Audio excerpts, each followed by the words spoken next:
First off, I would just say, I'm gonna miss coaching these guys, especially my seniors. And obviously number two, you got a decision to make after in the next couple of months, obviously. So we'll tackle that when we get there. But a little bit about the game. I thought they came to play from jump ball. I thought we was playing catch up the whole game. They was able to control the game from start to finish, so it makes it extremely tough. They shot a high percentage the first half, 70%. That's hard, and obviously they shot 25% the second half, but we dug ourselves so much of it in a hole the first half, which obviously just got us out of how we wanted to. Basically just threw the game plan out because we really had to just switch a lot of things up, things that we wanted to attack, ways that we wanted to attack them, we couldn't really do it. So they did a good job, so you got to give them credit of obviously getting out to a good start. I'll open up for questions. Coach. Charles Bishop inside the HBCU Sports Lab. Coach, it was kind of a tale of two seasons, but how much did the injuries kind of derail things during the course of the season?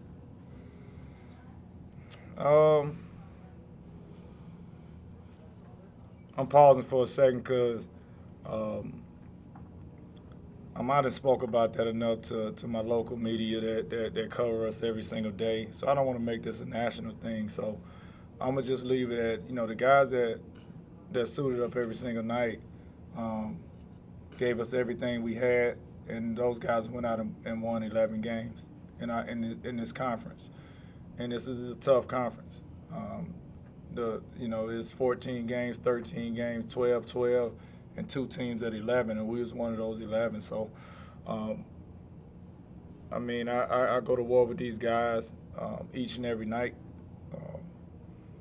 So I don't want to get into what could have been if this would have happened. I thought the guys that suited up every single night that was available got us to this opportunity that we had today. We just didn't show up today. I don't think that had nothing to do with the injuries. Coach, you guys were double teaming PJ early on. Did you think getting the ball out of his hands would maybe have disrupted their offensive little more? Yeah, that's a part of our game plan, obviously. I thought we did a good job on them, and they kind of just went to a lot of ISO ball up top, and I thought we did a good job of taking care of business in the second half in that regard. I just think we didn't score the ball well enough today. Shooting under 40% both halves, and you hold a team to 25% in a half. You should obviously go on a nice run, but we shot 37%. So it wasn't that much more points when you're already down 19. So we just absolutely dug ourselves in a huge hole, and we shot 28% the first half, and they shot 70%. And to be down 13 with 4 or 5 minutes to go, that says a lot about the group that was out there competing that didn't give up. And just accepting the challenge at halftime, I challenged my guys. 70% the first half is unacceptable for us, and we came out and held them to 25% the second half. But we just didn't score the ball efficient enough today to come out with a victory. Ken, obviously you have Santoria Black, by the way, ESPN. You have a decision I know to make next couple of months, but I want you to tell us a little bit about what you think of your coach and what he's meant to you, not just as a coach, but as a mentor as well. I don't just look at him as a coach. I look at him as a mentor, big brother, father figure, everything. I just learned so much from coaching these last 2 years. I really can't. I can't even explain it in words.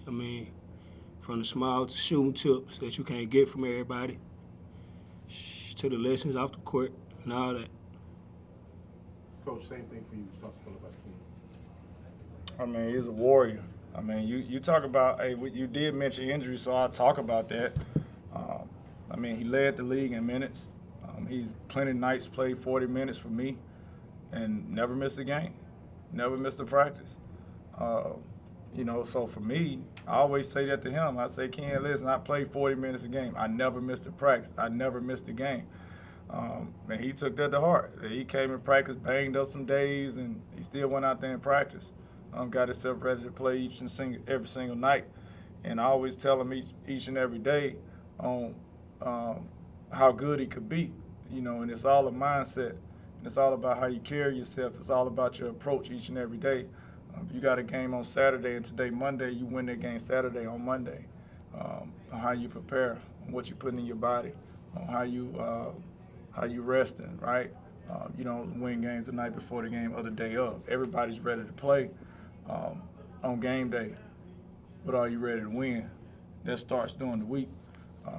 So all these things that from day one when I got Ken and started to coach him, just to today, just the maturation, just the maturity, just the understanding of the game, just the approach is night and day, So for me, selfishly, I love to coach him next year, and obviously I'm going to do my recruiting and have been doing it. But at the end of the day, I understand how this new world is. I mean, it's an NIL world, and obviously we're in it, So he has a decision to make, obviously, and us as a university, we got a decision to make. So we'll figure out what's what. But absolutely, I love coaching him. We got a good group coming back next year that he'll be a part of. So he has something to come back to. We're not in a rebuilding stage. We reloading. We're getting ready for next year. And every time we lose in this tournament, it's more fuel to the fire. For me, the season is over, but the next season has just begun for me. When I get through talking to you guys, I'm on the phone recruiting and getting ready for next year. So my next year has started as soon as I get done talking to you guys.